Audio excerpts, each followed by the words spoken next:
Thousands of Black women allege hair relaxers gave them uterine cancer.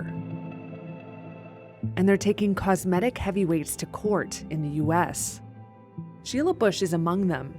The 69-year-old has relaxed her hair every 6 weeks for most of her life.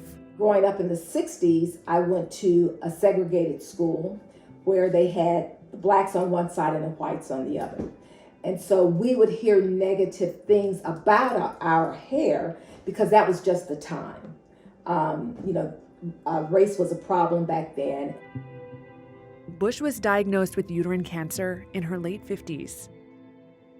Last winter, she started seeing ads pop up on TV and her social media feeds looking for women to file lawsuits against more than a dozen cosmetic companies, including L'Oreal and Revlon.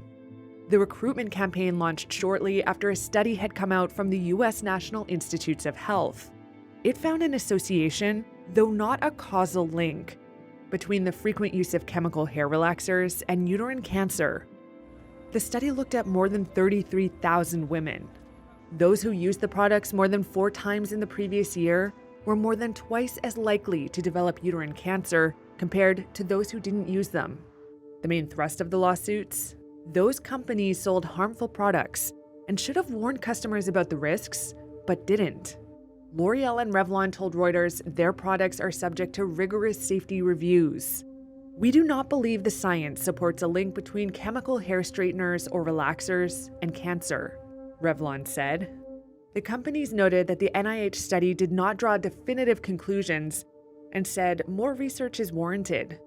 Well, once I heard about the lawsuit, and there was a possibility that chemicals, relaxers, could be related to different types of cancer. If that's the case, if we find out that that's the case, I would like to see that relaxers are taken completely off the market. There are more than 7,000 similar lawsuits so far from all over the country. Plaintiffs' lawyers involved in the case say hair straighteners such as L'Oreal's Dark and Lovely and Revlon's Cream of Nature are marketed overwhelmingly to Black women. Obviously, it is not lost on anyone that many of the women who use these chemical relaxers are women of color, African American women, Black women throughout America and the world.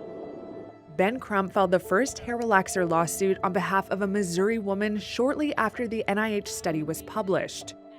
Crump is known for representing the family of George Floyd, the Black man murdered by a Minneapolis police officer in 2020. He says the potential risks should be seen as a civil rights issue. They were told if you want your hair to be straight, if you want to look professional, if you want to fit in, you use a relaxer. Some product liability experts interviewed by Reuters say the women who are suing multiple companies could face a hurdle when it comes to receipts. Without them, plaintiffs could struggle to prove they used specific products. As for the companies involved, they want the cases dismissed. In court filings, they've argued, if this is the first study to link the products to uterine cancer, how could they have known about the risks? L'Oreal added it is committed to offering the best hair products for all identities and cultures.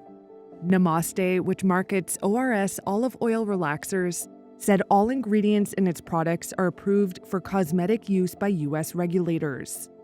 We do not believe the plaintiffs have shown, or will be able to show, that the use of Namaste hair relaxer products caused the injuries that they allege in their complaints.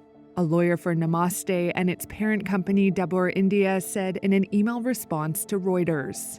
The other companies declined.